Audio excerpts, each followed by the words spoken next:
I'm Guy McDonald. And I'm Hector Macbeth. And we're Two Macs and a Dram.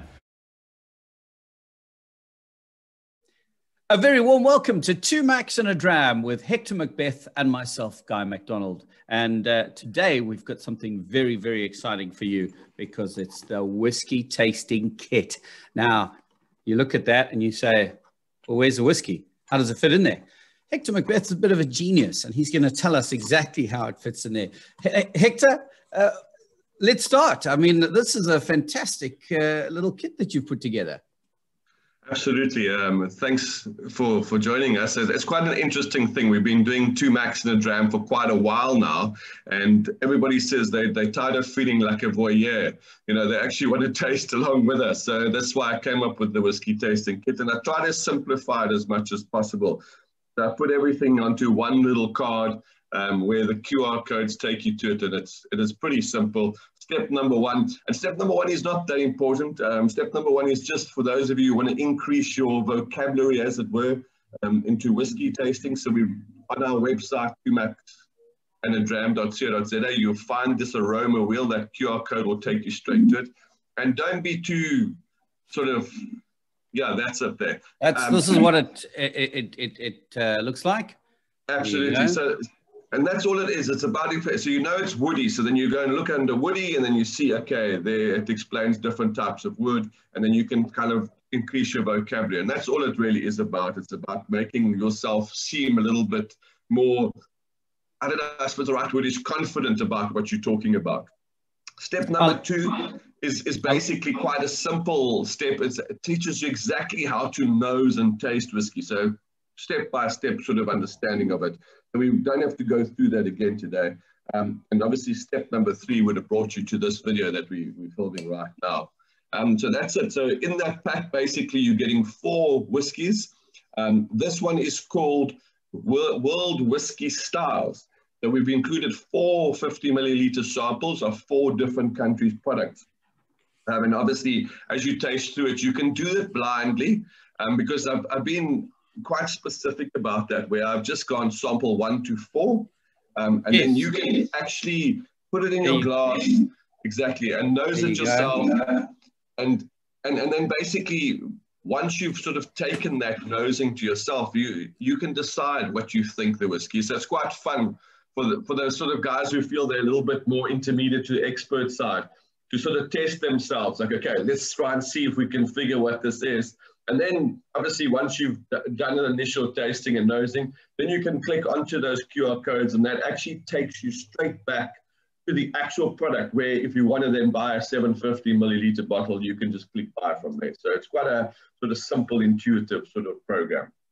And also coming in that box is something that is very, very useful for whiskey tasters. It's a little pipette, which really gives you the opportunity to drop drops of water. Sometimes you can over pour with a jug, like I do with my milk jug. I sometimes put a little bit too much water, but this is going to be a wonderful tool. And as you'll see today, Hector and myself always enjoy tasting the whiskey pre-water and post-water, just to see what effect that has, what interaction that has. And Hector, I'm very excited because the samples that you've chosen really are going to take us on a journey, a very quick journey through the world of whiskey, aren't they?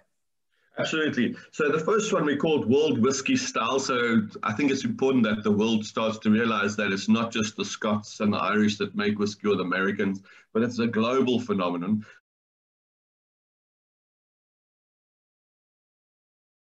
And what a better place than to start than whiskey number 1, which is actually a South African whiskey, all the way out of Wellington. From the James Sedgwick distillery, we have Baines. This is a single grain whiskey. I've already poured mine in my glass. And it's quite an interesting story. The Three Ships distillery was obviously, I think, in sort of 1880 that it was built. It was predominantly brandy, and then about 30 years ago, they converted it to a whiskey distillery, and they were making single malt whiskey.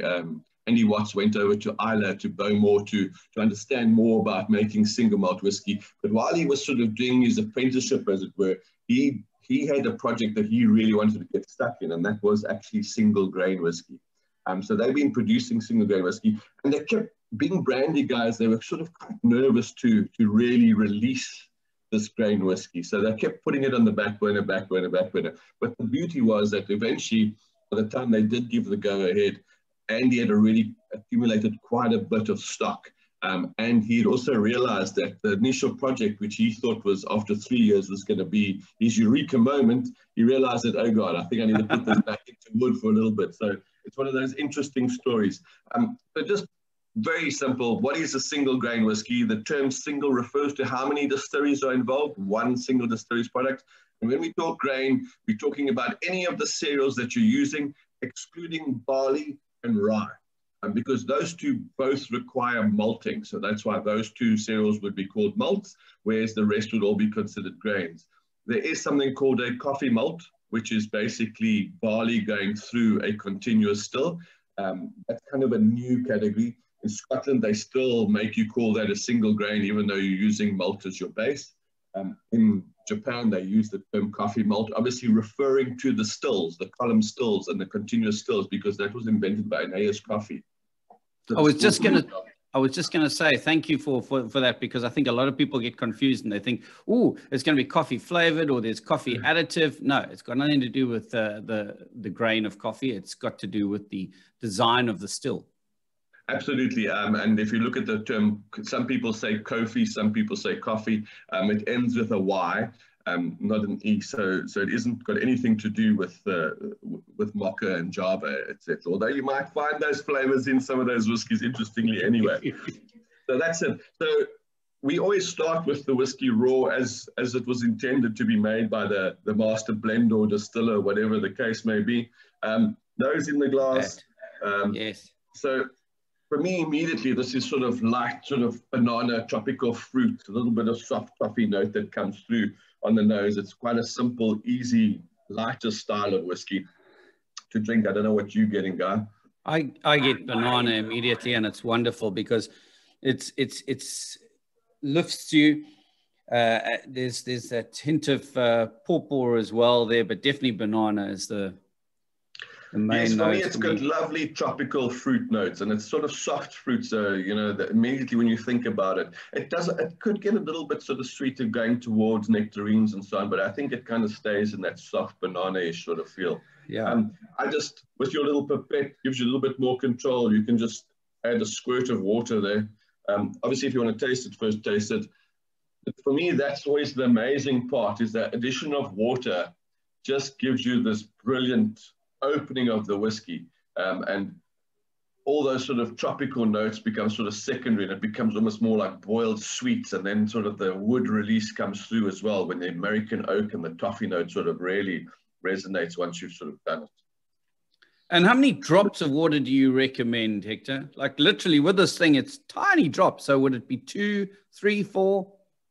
No, look, that's up to you. You know, you want to find that mix and medium that suits your palate. So you can always add more water, but you don't necessarily always have more whiskey. So just go slowly and keep adding until you find where you get it.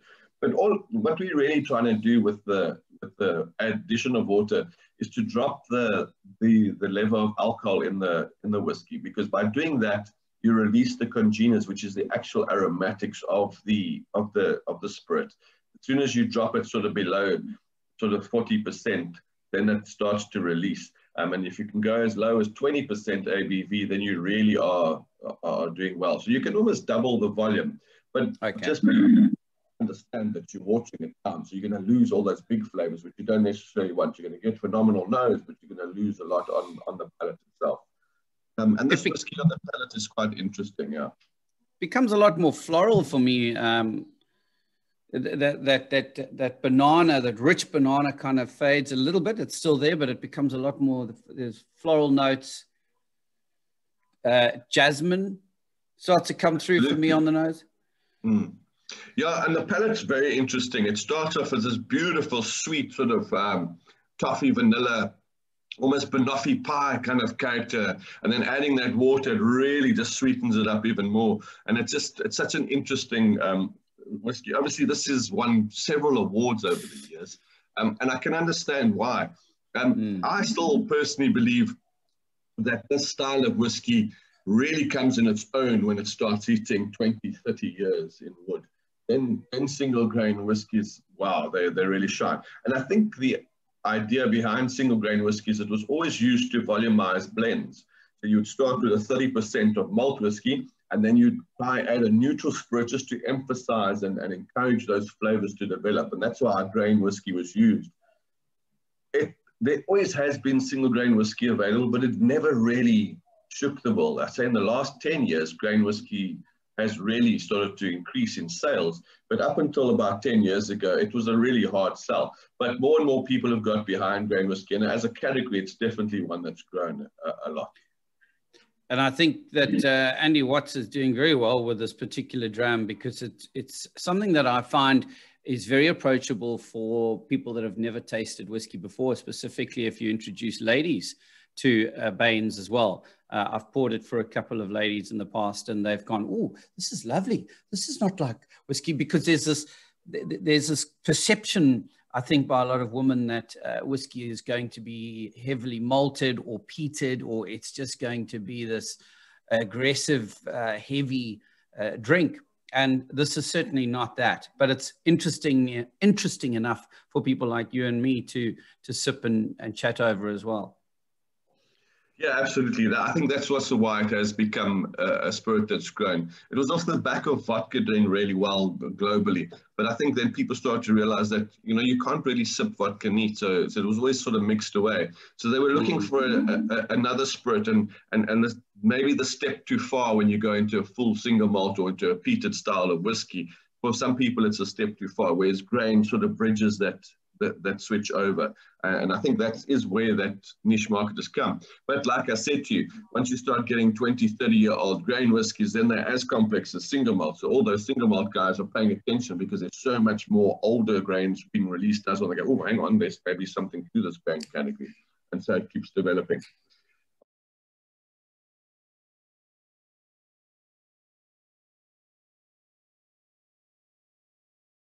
All right, on to whiskey number 2 we're going to go. This is a single malt whiskey out of India, Goa, India to be specific.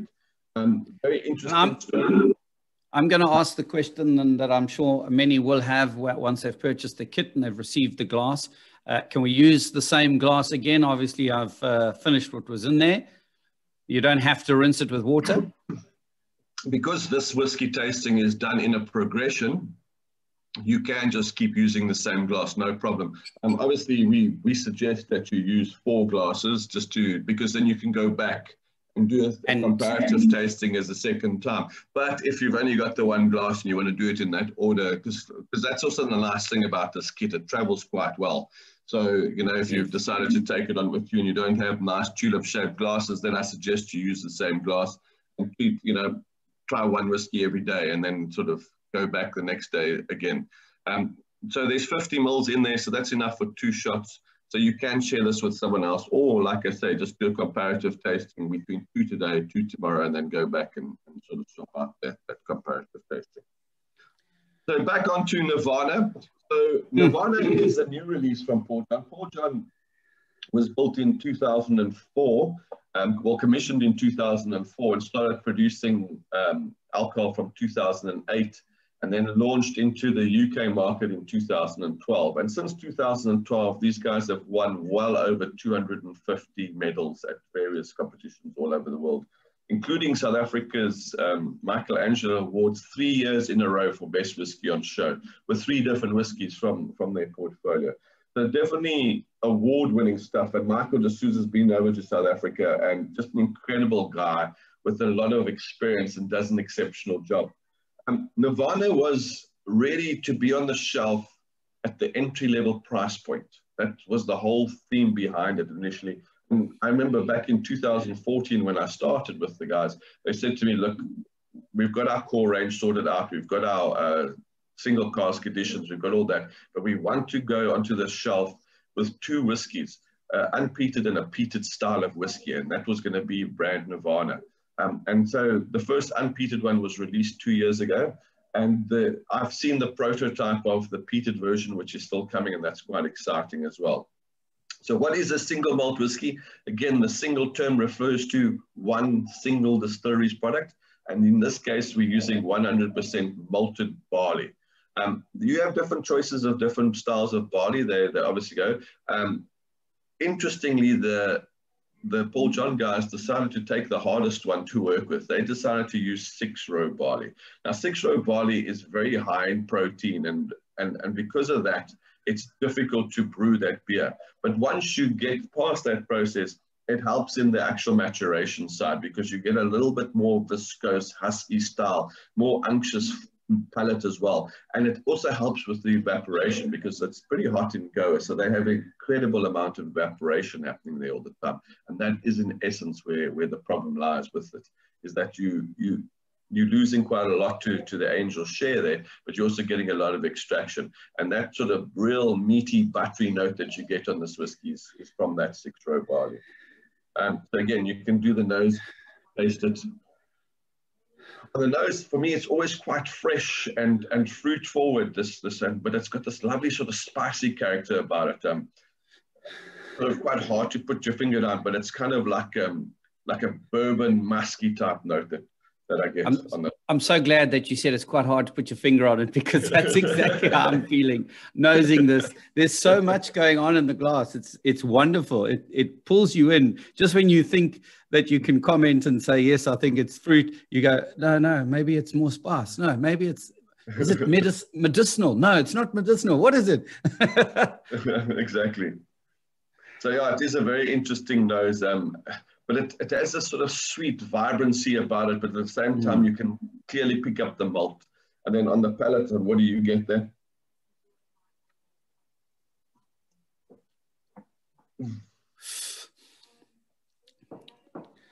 Oh, you get that lovely fresh entry with a lovely spice down the side of your palate that gives that kind of effective acidity that makes you want to take another sip. It's mouth-watering, actually. Lovely. Yeah, it's an incredible whiskey. I mean, for such it's 43 ABV, and it's quite a young whiskey. But where they're quite fortunate with the heavy heat in Goa is they get extraction much quicker than we would. So I would say, if we're looking at extraction levels alone, you've got to wait till year 4 in Scotland to get this kind of level extraction that they get in year 1. So by the time this whiskey hits 3 years in the oak barrel, this is kind of what the extractions would have taken 12 years in Scotland to get. So the key here is to understand, though, it doesn't give maturity. Time can't be beat, unfortunately. There's so many experiments to try and beat time, but at this stage, no one can beat time. That's the only way you get maturity in the cask is time spent in wood. But they're getting great extraction early on. And Michael's job is to obviously revat it and bend it back down so that the youth is kind of hidden. And over here, I think what he's done cleverly is actually hasn't tried to mask over the youth. He's embraced the youth and saying, listen, let's have a look at a malt whiskey in its youngest format with full extraction. And that's exactly what Nirvana celebrates. So you're getting this real full mouthfeel. It's a whiskey that definitely punches above its weight, that's giving you this lovely sort of character. But there's no doubt in your mind that this is a young single malt whiskey, but with sort of the feeling of an older whiskey, definitely. When you add water to it, the nose changes somewhat. And I know we've discussed this before, that kind of cooking butter aroma. What would you describe that as? Yeah, so we use the term rancid butter or ghee. So basically, in cooking, when you cook with butter that they sort of recook, and it becomes that note. It's a very typical thing that you find in cognac. So normally, when you're getting those sort of rancid butter notes, it's actually or toasted butter. Toast that's been freshly buttered, like hot toast that's been buttered. Those notes are very common when you're dealing with French oak.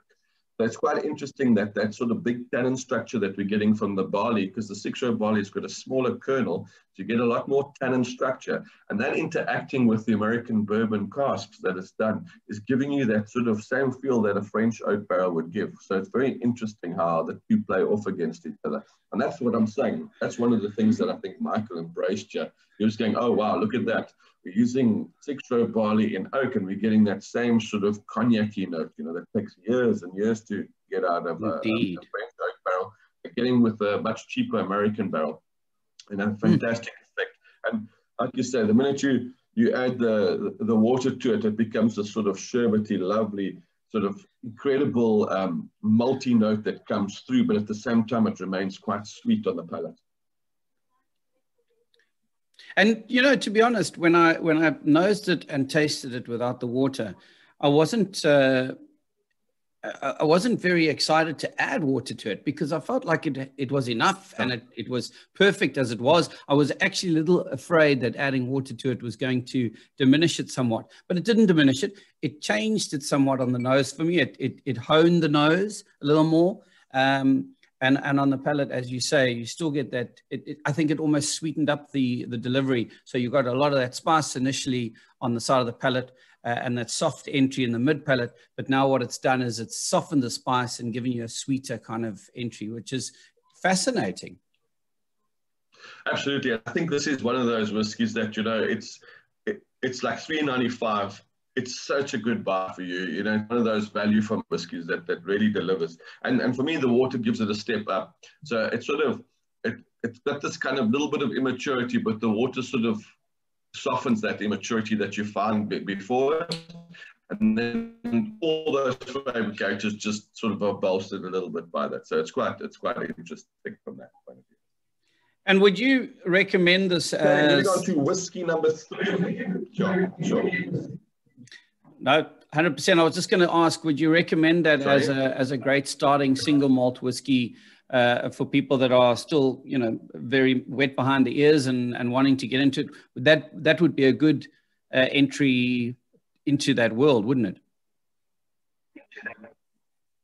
Yeah, I think all 4 of the whiskies that we're tasting today, if you're looking at the style, so we looked at single grain and single malt. If you're looking for sort of an easy, approachable style of those, all 4 of these whiskies will tick that box today.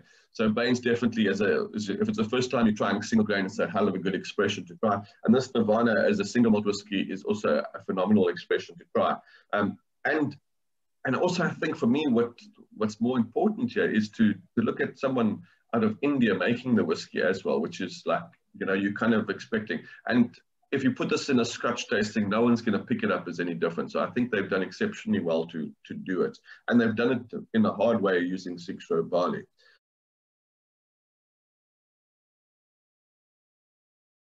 The next whiskey that we're going in is also exceptionally interesting.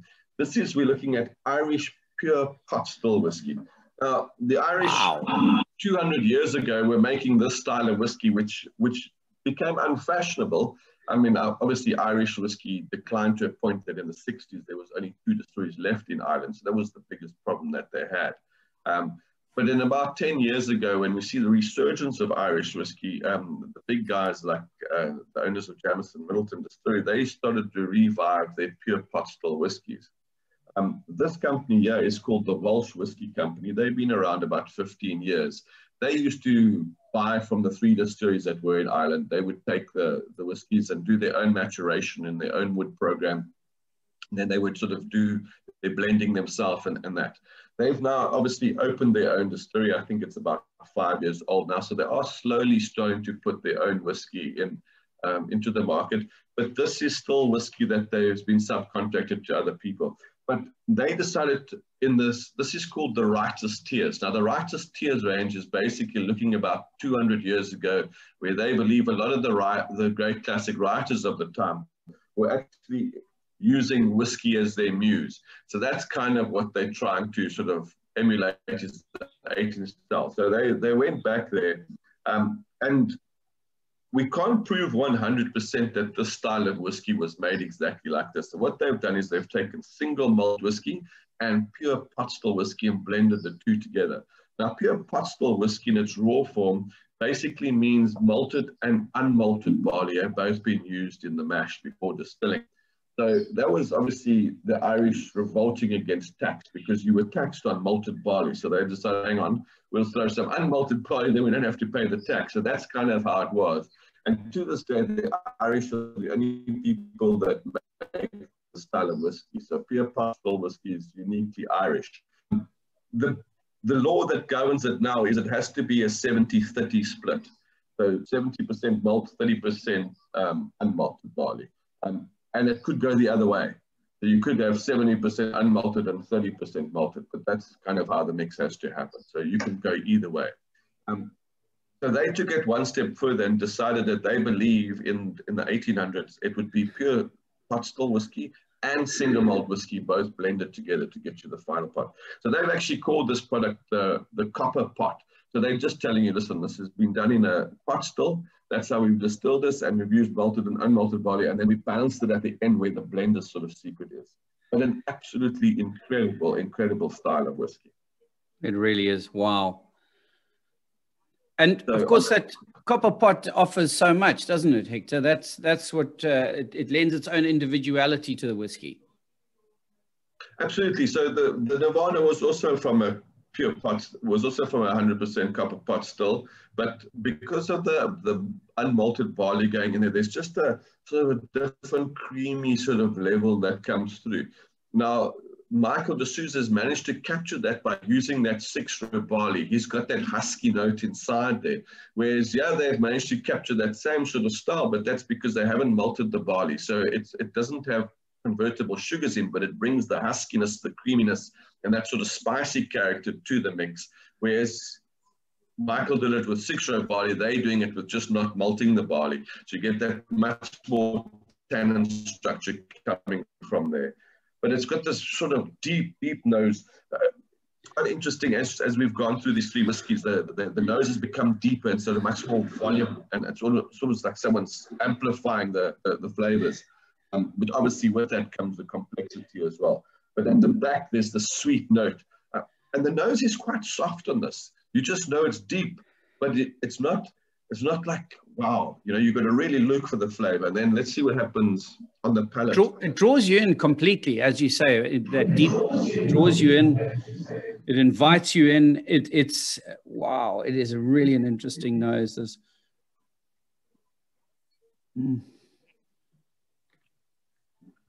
The palate of this whiskey is just unbelievable. The minute you put it in, it's like putting liquid velvet inside your mouth. As you sort of work it through, it really starts to, it says, oh, so you want a tango, and it starts to dance with you, and it starts to massage your tongue and really gets in. And as the dryness and the spiciness kicks in, it just develops and grows into this beautiful, full-bodied whiskey. But at no stage does it become hard. It's like, it gives your tongue a hell of a workout, but it never ever, it's almost like a massage as opposed to you know, interfering with your palate. It's just such an easy whiskey that offers just so much flavor as well. This is the one thing that I hope that you're gaining from watching this, that I have gained so much from Hector and that I love, is that his descriptions are so on point. He puts into words what you're too afraid to say because you're not sure that saying it's massaging my tongue would sound appropriate, but he says it, and I certainly hope you're appreciating it in the same way that we both are, because that's exactly spot on, Hector. Yeah, I've now added some water to mine, and again the nose doesn't, I mean, it offers a little bit more. But again, the nose is very subdued. There's no denying, you know, if you were walking around now in a distillery, in the warehouses where they're storing malt whiskey, this is exactly what it smells like. So you can smell all the spirit around you. You can smell the wood tone, but it's all quite subdued. You know, you don't expect it to be sort of so, you know, you're walking and you're getting all those characters, but they're not overwhelming at all. And even the addition of water, same thing. It doesn't change much on the nose, but on the palate,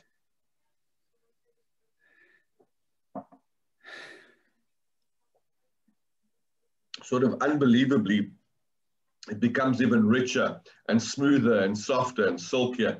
And it does remove the dryness somewhat, but at the same time, it also still gives you an intense flavor coming through. But the massage grippiness is gone a little bit when you add the water to it. It offers another level of smoothness, which I think people are often looking for in their whiskey, and that's why I think it's phenomenal. But I think pre-water, I preferred the workout that it gave my palate to I mean, this is still good, but I think this one for me, pre-water, was better. Post-water, there's a dryness and there's more of a spiciness that comes, whereas pre, there was just so much, as you say, going on. It was wonderful.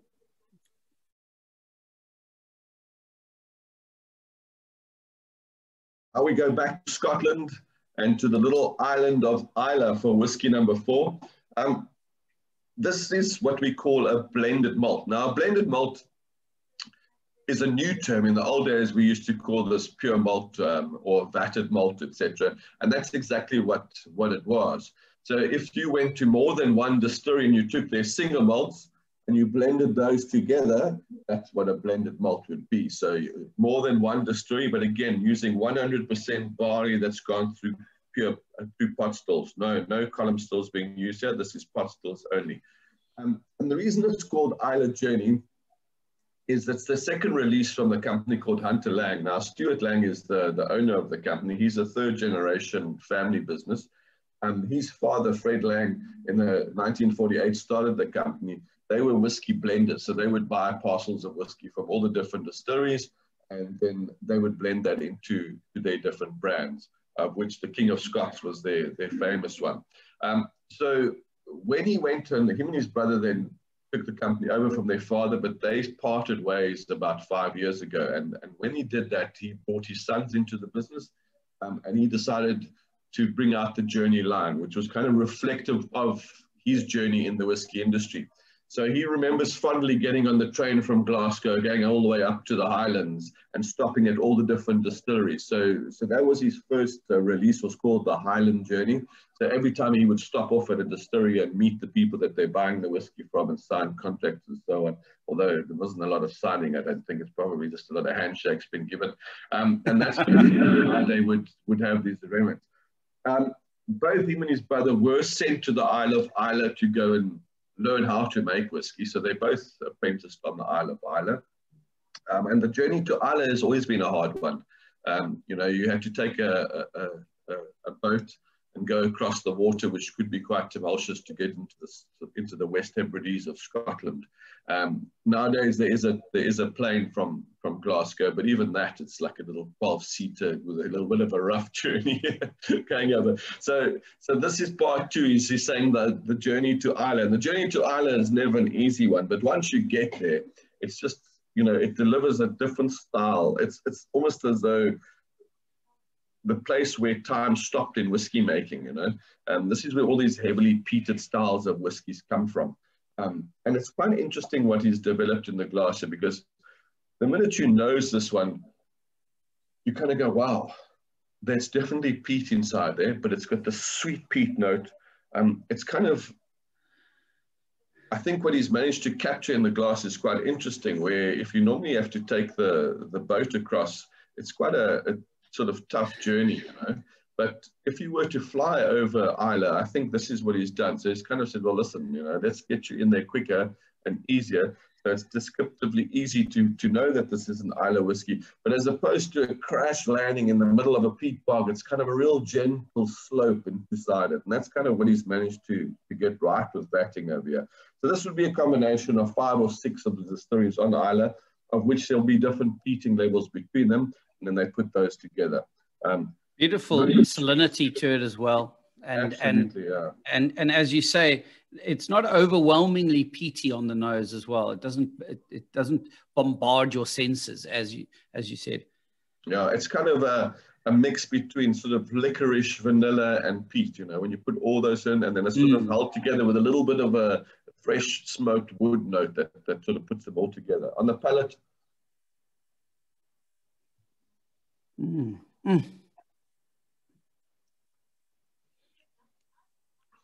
It's an incredibly sweet entry into Islay.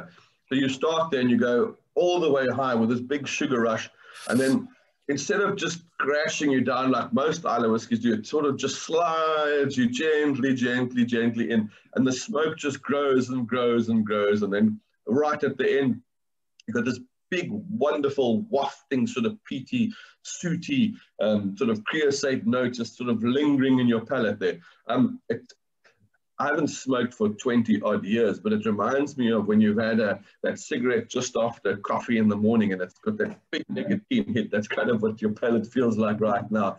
You know, the only reason you had that second cigarette kind of thing. And that's why you want to go back immediately and taste it. So it's a very interesting style of whiskey. Sure. That is incredible. I want to see what adding water does to it. Are you doing the same? Are you brave enough to?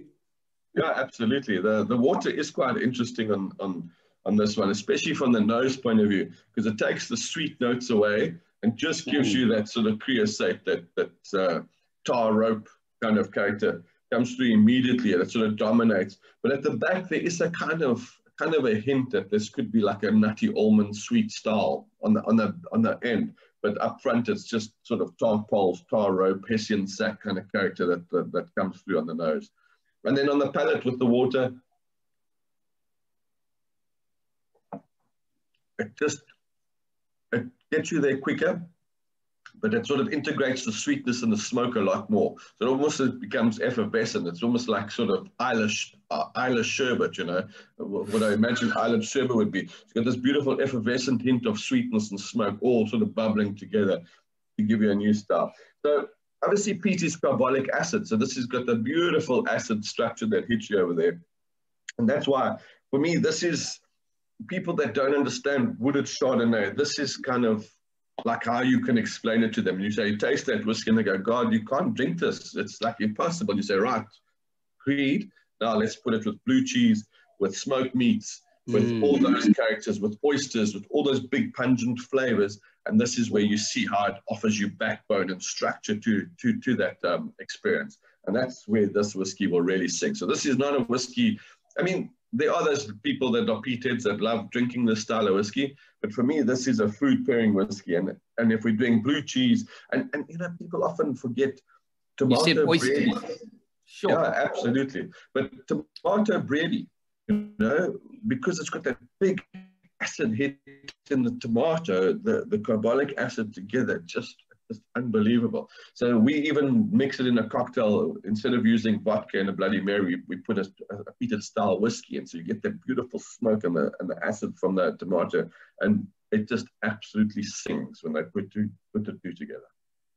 A wonderful journey, if you will excuse the pun, through the worlds of whiskey and different styles of whiskey. Thank you, Hector. I've learned, as always, I learned so much from you, and I certainly hope that you watching have learned as well. And of course, if you've got any questions, you're always welcome to drop those on the Two Macs on a Dram Facebook page, or indeed get in touch via the website. And Hector, we also have the opportunity for you to scan this QR code there and order your next tasting kit. Yeah, actually, so you can obviously, scanning that'll take you straight to the website where the kits are available. So you can buy it for a friend or reorder yourself another one. And obviously, this is part of the Radio Helderberg show as well. So for those of you that want to win a 3-pack of wine, interestingly enough, because our next show is Guy doing Via the Grapevine. You can win yourself a 3-pack of wine if you answer the simple question that you'll find on our Facebook page. Just go and click through the competition there and enter it, and you could stand a chance to win some wine for our next show. And of course, that wine will be a wonderful introduction to the world of wine for you as well, as we've tried to do with this, and an introduction to whiskey. We do the same with that, taking you through a Chenin Blanc, a Chardonnay, and then a Cab Sauv Shiraz blend, if memory serves correctly. And memory doesn't serve always so correctly because of all the wonderful drams. So, Hector, anything else from your side? I think that's it. Just enjoy the journey, people, and keep trying. There are 6 tasting packs out there. So the next one we look at is World Whiskey Styles 2. And then we obviously go a little bit more in depth. We have a look at peat, and we have a look at wood influence. And then we just have a look at some of South Africa's local whiskies. And then we go back to Goa right at the end to look at their fuller extended range as well. So yeah, get onto our website, 2macs@dram.co.za, and you can purchase yourself some more tasting kits. Until next time, we say, Slanjava. Slanjava.